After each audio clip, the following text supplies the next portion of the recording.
The bottom corporate role has become so biologically toxic that top CEOs are literally running and cycling away from it. If you were to look underneath the desk of an elite CEO or executive today, right next to their leather briefcase, you'll probably find a pair of muddy trail runners, road runners, or even a cycling helmet. And to understand why, we need to look at September 15th, 2008. This is when the Lehman Brothers trading floor collapsed. The traders sitting at the desks experienced a severe biological event. Their heart rate spiked, and their nervous systems dumped massive payloads of adrenaline and cortisol into their bodies. Biologically, their brains believed they were being hunted. Their bodies were preparing for a violent physical fight for survival. They weren't fighting, and they weren't running.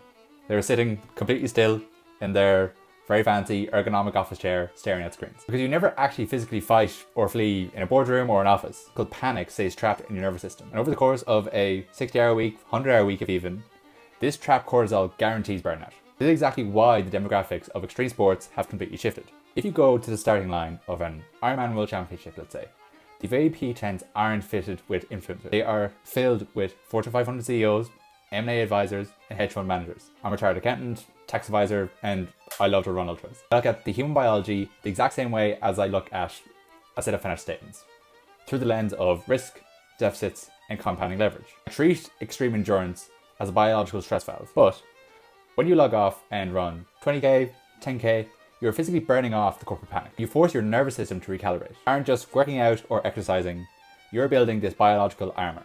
But there's a massive biological trap. Ambitious professionals try to build this armor on an empty tank.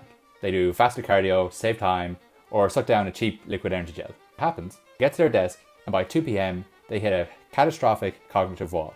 They ruin their workday because their brain ran out of glycogen to process complex issues. You must differentiate desk fuel from training fuel. Standard liquid gels cause GI distress and brutal insulin crashes. They were engineered for sponsored athletes, not for people leading a 10 a.m. board meeting.